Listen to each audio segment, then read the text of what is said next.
Good morning, students. Welcome to your English class. Today we will continue the chapter The Ashes That Made Trees Bloom. So, open your book, page number 60. Not long after that, the good old man dreamed again, and the spirit of dog spoke to him, telling him how the wicked people had burned the mill made from the pine tree. Take the ashes of the mill, sprinkle them on the withered trees, and they will bloom again, said the dog spirit.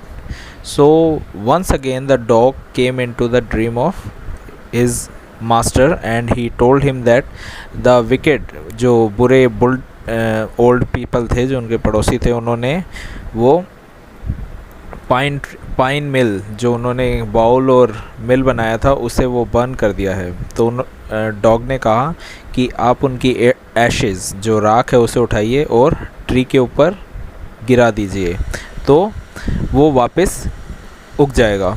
It will Bloom again. Bloom मतलब खिल के बाहर निकलना। The old man awoke and went at once to his wicked neighbor's house. There he found the miserable old pair sitting at the edge of their square fireplace,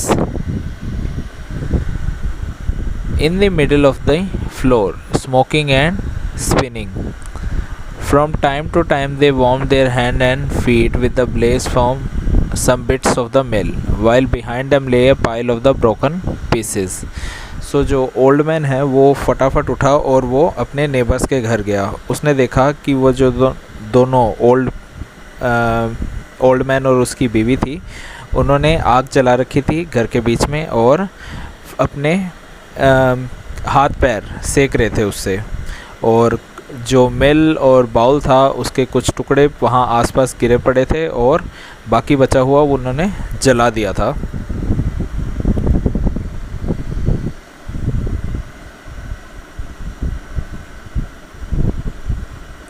the old man humbly ask for the ashes. तो old man ने बड़े प्यार से, humbly मतलब बहुत आराम से, इन हिंदी भी से उदारता से उन्होंने वो राख मांगी, वो जली हुई जो उनकी मिल थी उसकी राख मांग ली।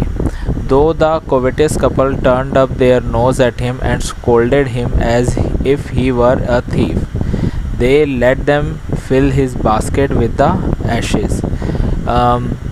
ये देख के उन्होंने उससे काफ़ी जैसे अकड़ के बात की और ऐसे उसे ट्रीट किया जैसे कि वो कोई चोर हो, और अपनी नाक सिकुड़ा ली। फिर उन्होंने उसे अलाउ किया कि ठीक है, तुम थोड़ी ऐश अपनी बास्केट में भर के ले जाओ। On coming home the old man took his wife into the garden. वापस आने के बाद उसने अपनी वाइफ को लिया और गार्डन में गया। It being winter their favourite cherry tree was bare, और वहाँ ठंड थी और उनका जो चेरी का ट्री था वो एकदम सूख गया था। बेयर मतलब एकदम खाली होना, उसके ऊपर कोई पत्ते नहीं थे। He sprinkled a pinch of ashes on it and lo it sprouted blossoms until it become a cloud of pink blooms which perfumed the air.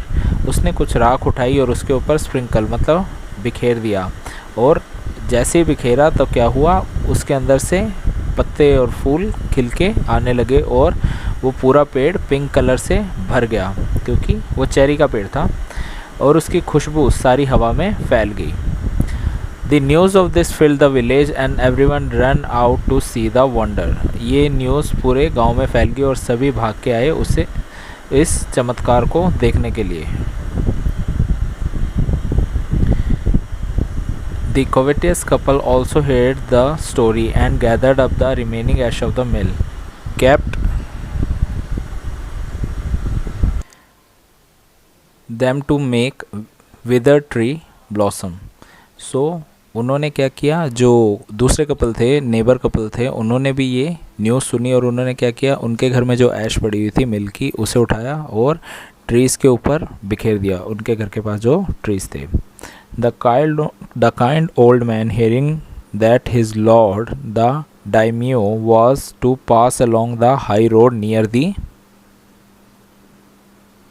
village, set out to see him, taking his basket of ashes.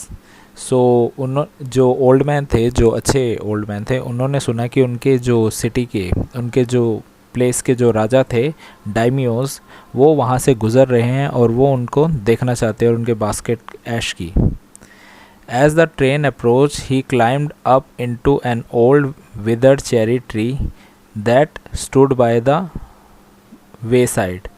जैसी उनकी train आई, मतलब जैसी train उनकी आई तो उन्होंने पास के एक cherry के ट्री के ऊपर चढ़ गए ताकि वो अच्छे से उन्हें देख सके। Now in the days of Deimos, it was the custom when their lord passed by for all the loyal people to shut up their high windows.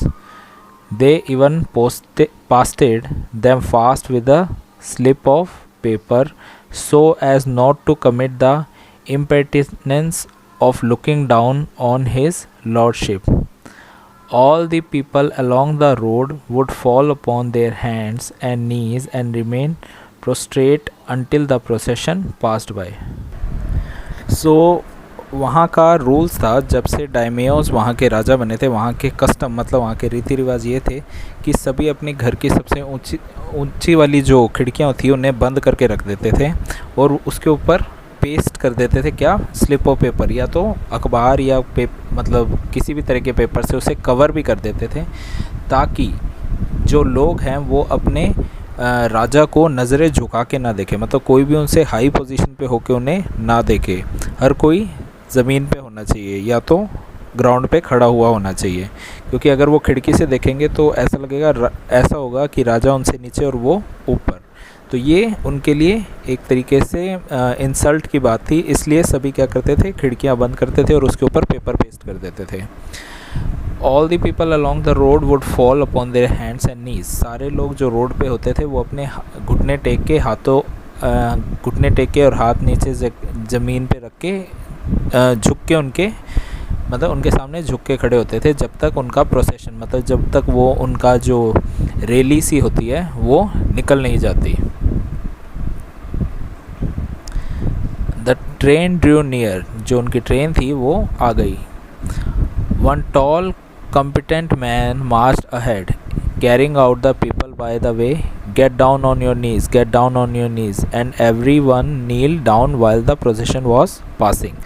Train जब पास में आई तो एक लंबा सा कॉम्पिटेंट, मतलब जो उनका ख़ास आदमी था, वो आगे चल रहा था और वो सभी को कह रहा था कि सभी अपने घुटनों पे आ जाओ, सभी अपने घुटनों पे आ जाओ। और सभी लोग अपने घुटने टेक के खड़े हो गए जब प्रोसेशन जाने लगा। Suddenly the leader of the van caught sight of the aged man up in the trees. He was about to call out to him in an angry tone, but seeing such was an old fellow, he pretended not to notice him and passed him by.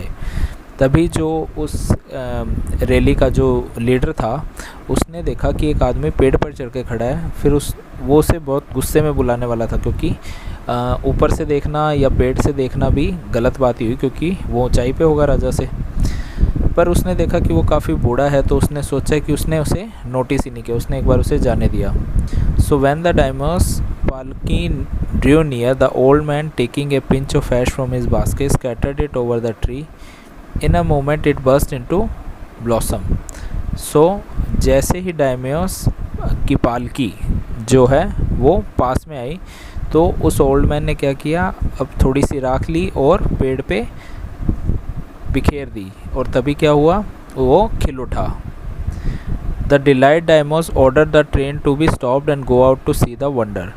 तो daimyos जो राजा थे वो काफ़ी खुश हो गए ये नज़ारा देख के और उन्होंने अपनी वैन रुकवा ली, अपनी रैली रुकवा ली और कहा कि जाओ वो देख के आओ। Calling the old man to him, he thanked him and ordered present of silk robe, sponge cake, fans and other reward to be given him. उसने उस ओल्ड मैन को बुलाया और उसे थैंक किया और उसे काफ़ी सारे गिफ्ट दिए जैसे कि सिल्क रोब, स्पॉन्ज केक एंड फैंस, और उसे रिवॉर्ड भी दिया। He even invited him to the castle, और उसने उसे अपने महल में भी बुलाया। कासल मतलब किला होता है, वैसे किले में भी बुलाया। So the old man went gleefully home to share his joy with the dear old wife. फिर वो ओल्ड मैन काफ़ी खुशी से अपने घर पे गया और अपनी वाइफ को ये खुशखबरी सुनाई।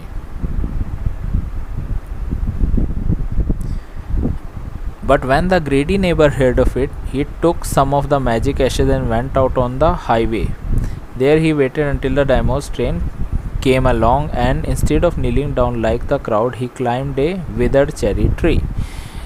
तो जब उनके लालची नेबर्स ने ये बात सुनी तो उसने क्या किया, अपने हाथ में थोड़ी मैजिक ऐश ली जो उनके घर पे ही थी और बाहर हाईवे में चला गया। जब डायमियोस की जो ट्रेन है वो वहाँ पहुँची, उनकी जो पालकी वहाँ पहुँची, तो उसने घुटने नहीं टेके बल्कि वो भी एक चेरी के ट्री पे चढ़ गया, सूखे हुए चेरी के पेड़ पे चढ़ गया। When the daimyo himself was almost directly under him, he threw the handful of ashes over the tree, which did not change a particle. तो जैसे ही डायमियो की रैली जस्ट उसके नीचे पहुंची, पेड़ के नीचे पहुंची, उसने क्या किया, एशेस को उठा के ट्री के ऊपर डाल दिया और क्या हुआ, कुछ भी चेंज नहीं हुआ।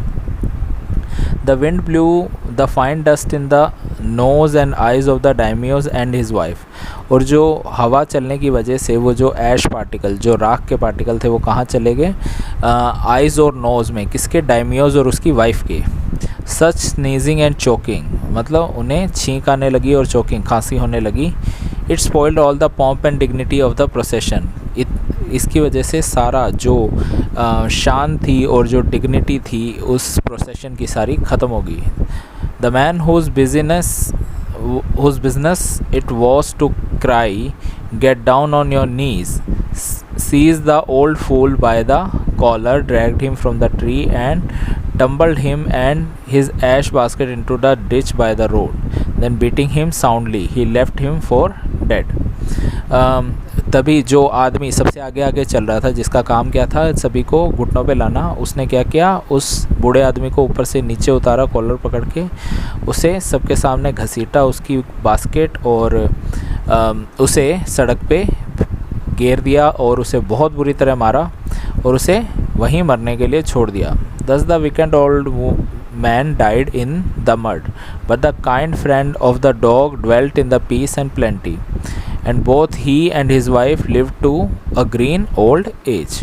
इस तरह वो बूढ़ा आदमी मिट्टी में ही मर गया और जो काइंड, उसका दोस्त, जो नेबर था, जो अच्छा आदमी था, जो अपने डॉग की केयर करता था, वो काफ़ी पीस, काफ़ी शांति और काफ़ी अच्छी लाइफ उसने काटी और अपनी वाइफ के साथ बहुत लंबी उम्र तक जिया।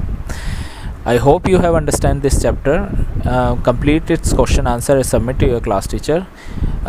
Thank you and have a nice day.